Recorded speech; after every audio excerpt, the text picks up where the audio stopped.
Ontem, o ministro Flávio Dino e o ministro Alexandre de Moraes compareceram ao Congresso Nacional, num momento de tensão, pela pressão do PL da anistia, contra também algumas medidas do Supremo Tribunal Federal.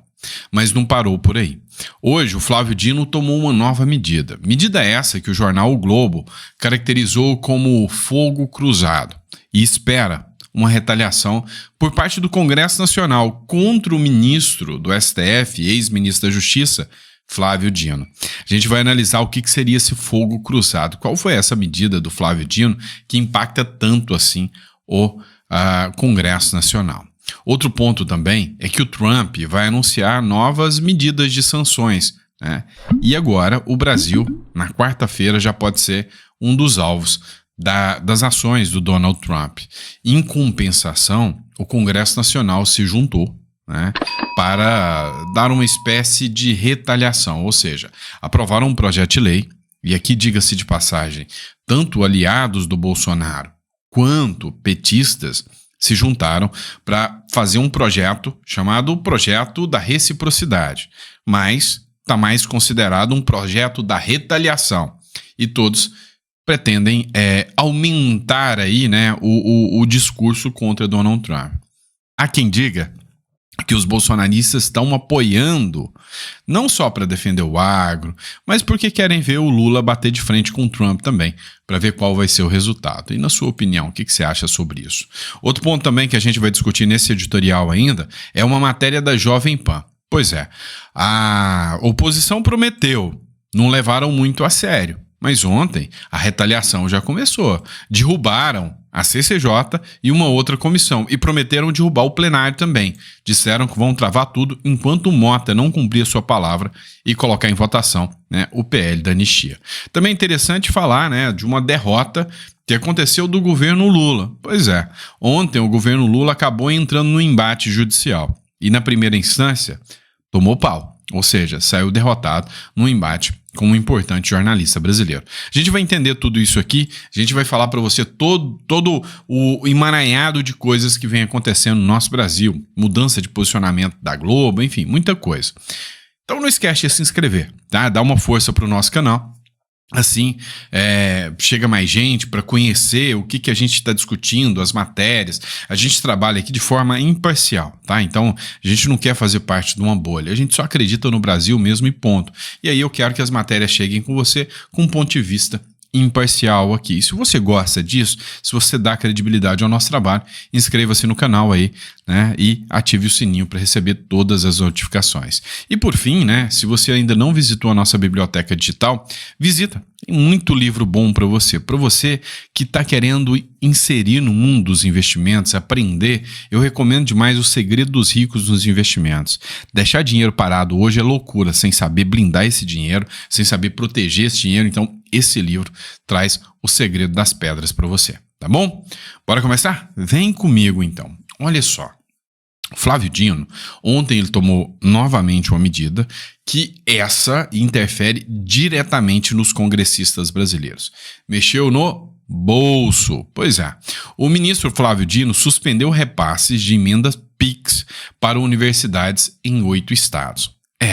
As emendas PIX são emendas destinadas pelos congressistas, né, para diversas áreas, da saúde, educação, entre outras.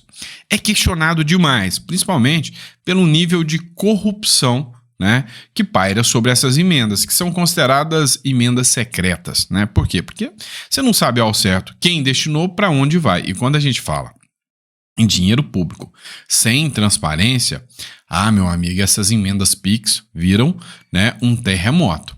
E aí é a grande questão. Eu tô aqui e eu não tô criticando o Flávio Dino nessa, tá? Acho que tem que acabar mesmo, ainda mais enviar para essas universidades aí federais aí que cá entre nós, a gente sabe muito bem que só sabe formar militante. O que chamou a atenção nisso? É a decisão do Flávio Dino, né? É a decisão do Flávio Dino que impactou e que incomodou até a própria esquerda. Mas incomodou muito mais os congressistas, né? A revista Isto É e a Platô BR chamou essa ação do Flávio Dino de fogo cruzado. Enquanto o Congresso está discutindo a anistia para os presos do 8 de janeiro, o STF cria mais restrições as emendas. Ou seja, de um lado, eles estão dando ali um recado claro para o STF. Vocês estão extrapolando o poder de vocês.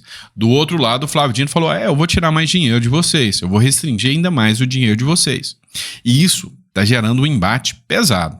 Passado o julgamento no STF que resultou na abertura da ação penal contra o Bolsonaro e outros 7 suspeitos de um planejamento de golpe, né? Um golpe meio que a característica de escolinha do professor Raimundo, o Congresso Nacional deu tração ao projeto de anistia a condenados pelos ataques à democracia. No tribunal, o movimento é visto como uma resposta ao tratamento duro dispensado ao ex-presidente e seus seguidores, além de configurar uma afronta às decisões judiciais.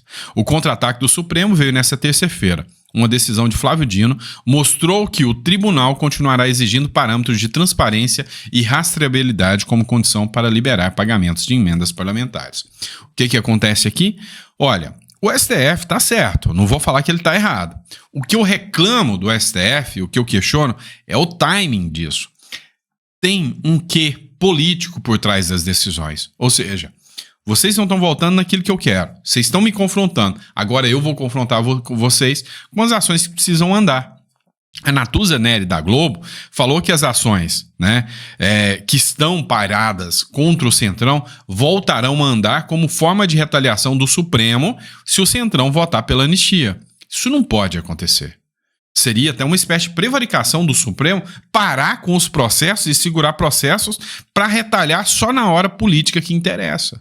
Então, o que está errado aqui não é o que o Flávio Dino está fazendo, tá até certo, tem que dar transparência mesmo. O lance é o timing, tá? O lance é o timing. E por falar nisso, né, envolve o Flávio Dino, o governo também.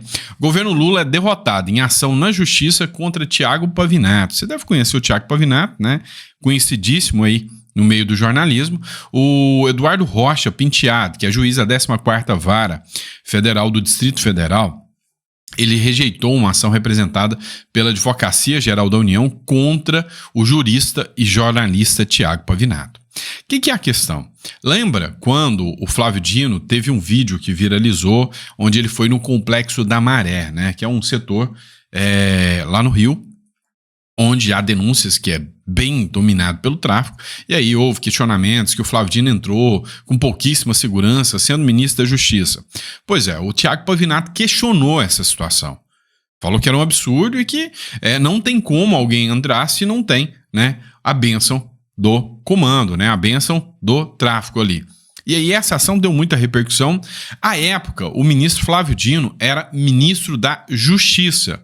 Então, a AGU, a Advocacia Geral da União, entrou com a ação pedindo condenação do Thiago Pavinato. Acontece, né, que o Thiago Pavinato, ele não retrocedeu, não voltou atrás, não fechou acordo, continuou com o processo.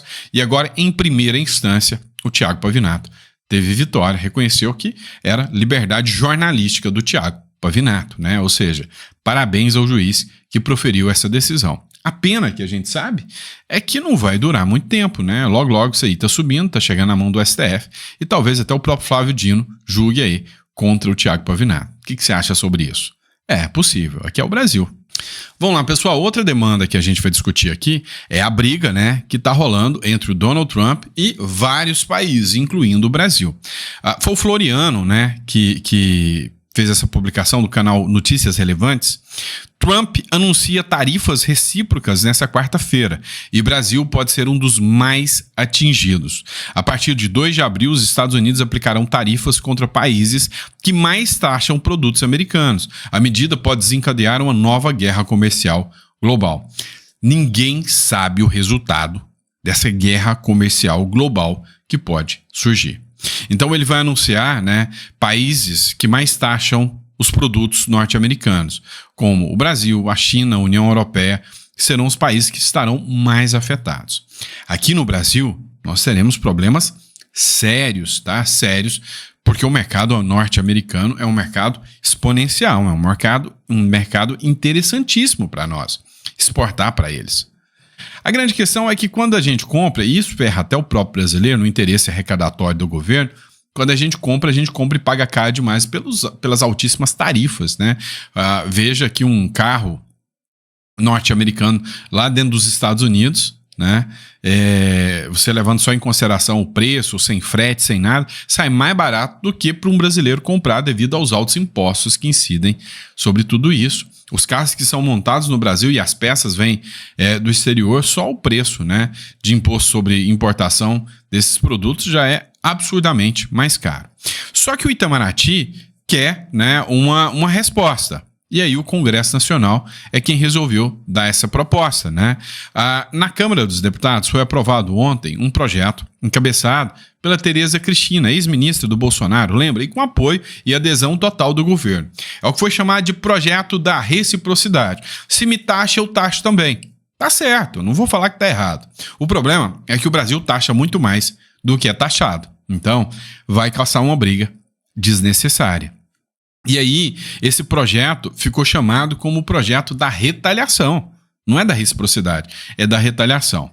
E aí, vem a matéria do Igor Gadelha. Como que o Itamaraty vê a aprovação do projeto que permite retaliar o Donald Trump? Os integrantes do Itamaraty, ou seja, do governo Lula, avaliam que o projeto que permite ao governo retaliar os Estados Unidos, caso Donald Trump imponha um tarifaço ao Brasil, é necessário dentro do cenário internacional atual. Nas palavras de um diplomata do alto escalão do Itamaraty, a proposta aprovada por uma comissão do Senado nesta terça-feira é necessária para o Brasil se defender das medidas unilaterais que venha de onde vierem.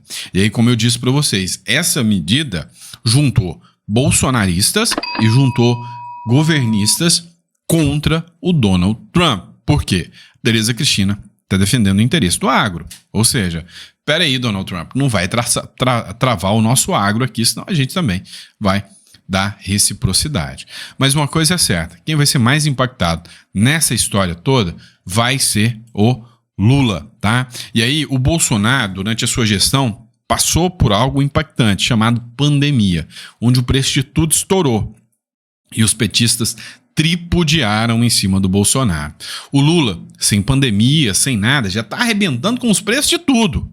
Agora, o pior, se vier essa, vamos dizer assim, essa guerra comercial global que vai acontecer, os impactos financeiros serão de uma pandemia. Agora, cá entre nós, imagina se fosse o Lula durante a pandemia. A gente tava, com perdão da palavra, tudo fedido, né? Se bem que a palavra não é bem essa. Mas vamos lá, pessoal. A oposição vem cumprindo a promessa. Matéria da Jovem Pan aqui para vocês, citando a fonte Jovem Pan. Cumprindo promessa, a oposição derruba a Comissão de Indústria e Comércio e CCJ.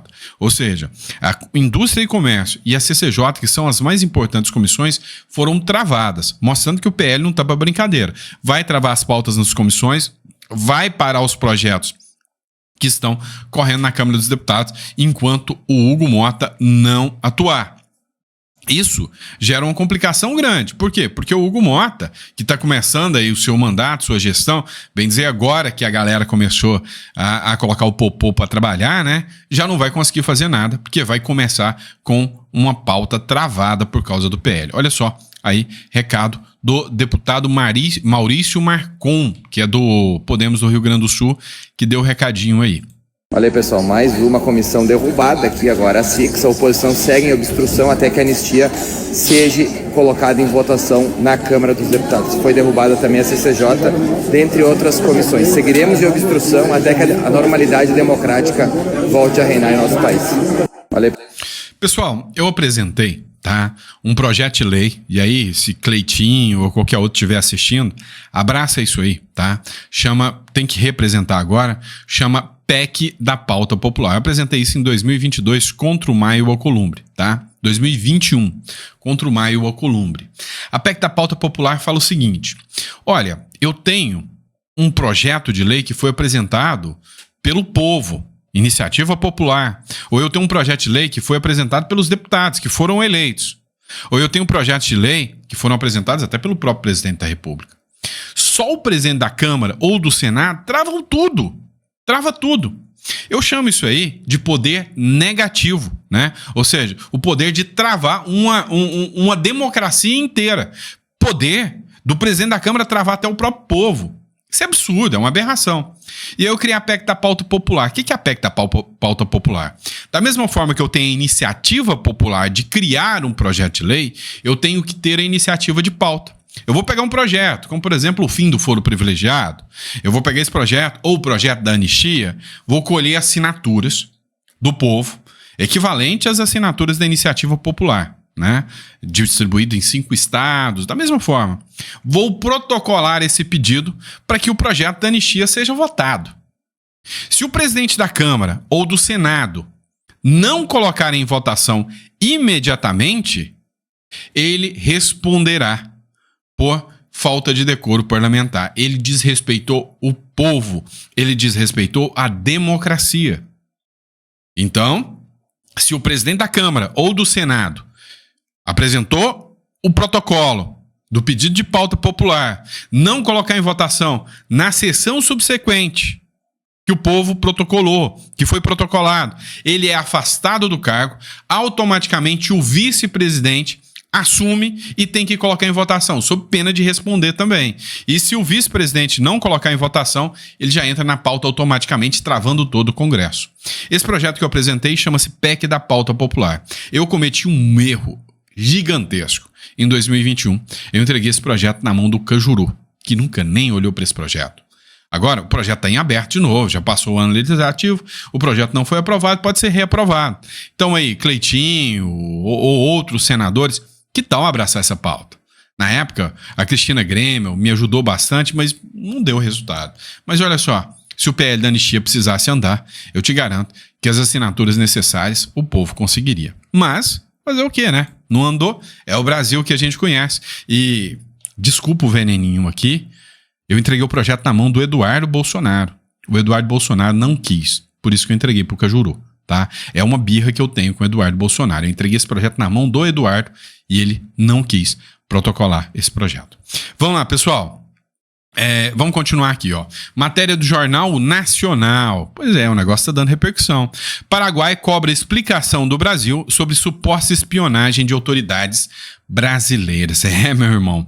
O Brasil andou espionando autoridades, né, paraguaia. E aí, o governo paraguaio agora quer saber, peraí, por que vocês estavam nos investigando?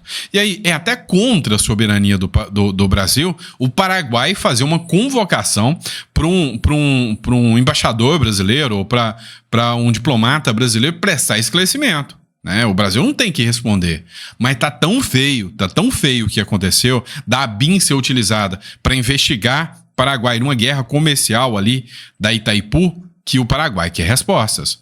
Denúncia de espionagem. O Paraguai está cobrando explicações do Brasil sobre a suposta espionagem. A Polícia Federal investiga a denúncia no inquérito da chamada ABIN paralela. O ministro das Relações Exteriores do Paraguai, Rubem Ramírez Lescano, diz que seu governo convocou o embaixador do Brasil no país, José Antônio Marcondes, para dar explicações sobre a suposta invasão hacker feita pela inteligência brasileira a sistemas do governo paraguaio. O Paraguai também convocou o seu embaixador no Brasil, Juan Ángel Delgadillo, é isso, tá? Ou seja, o Paraguai não gostou nada dessa história e já começa a ter retaliação. Matéria do Conexão Política. O Paraguai decide suspender negociações com o Brasil sobre energia de Itaipu. Meu amigo. O Paraguai anunciou nesta terça-feira a suspensão das negociações com o Brasil sobre o anexo C da Itaipu Binacional. Um dos principais acordos que regula a tarifa de energia gerada pela usina. A decisão ocorre após alegações de espionagem envolvendo a Agência Brasileira de Inteligência, ABIN, que, segundo reportagens, teria sido realizado um ataque hacker a autoridades paraguaias com o objetivo de obter informações sobre as negociações de tarifa de eletricidade.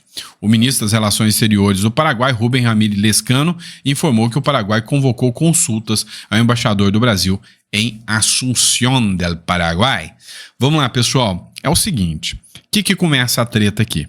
O Lula afirma que foi em julho de 2022 que foi autorizado, que o decreto autorizando essa ação da ABIN aconteceu. Julho de 2022. Acontece que somente foi encerrada a medida na fala do Lula, porque se descobriu agora, tá? Só agora, em 2025 já, que se descobriu o que está acontecendo, mas foi encerrada no final de 2023, que desde 2023 não se faz mais essa investigação e esse ataque hacker contra o Paraguai. O lance é que o Lula põe a culpa no Bolsonaro, mas a maior parte desse período de investigação, e diga-se de passagem, o governo petista já tem uma certa fama de fazer esse tipo de medida, né? É uma medida até chinesa aí, né? Copiando os colegas chineses aí, né? Que o Lula tanto admira, né? Essa medida aí caiu como uma bomba no governo de direita, que é lá no Paraguai. E aí, sim, pode vir retaliações, né? E pressão comercial aqui entre Paraguai e Brasil, né? Então, vamos ver como que vai ficar isso. É o Lula, né? Deixando vamos dizer assim, a diplomacia brasileira muito bem vista no mundo aí, né? Para você ter noção. Mas é isso, pessoal. Obrigado por ter acompanhado mais um editorial. Que Deus te dê uma mesa farta, repleta de bênçãos para você, para toda a sua família, e que a gente, sabe, consiga, né, ter uma esperança de dias melhores, dias mais justos, com mais justiça e menos injustiça, com mais justiça e menos impunidade, mais justiça e menos perseguição no nosso Brasil. Né? Que o nosso Brasil realmente saiba respeitar a democracia, né? Que essas instituições não estejam acima do povo. Que a gente possa mudar a frase que hoje finge ser todo poder emana do povo e na verdade é todo poder mama o povo, né? Mama do povo, para que realmente a frase da Constituição seja a principal. Que o povo emane todo o poder, que a democracia faça parte do nosso país como objetivo principal, ou seja, o povo, a maioria, né, determina aí os rumos e o caminho da nossa nação. Ok? Fechado? Então, um grande abraço a todos vocês, fiquem com Deus e eu vejo vocês no próximo editorial.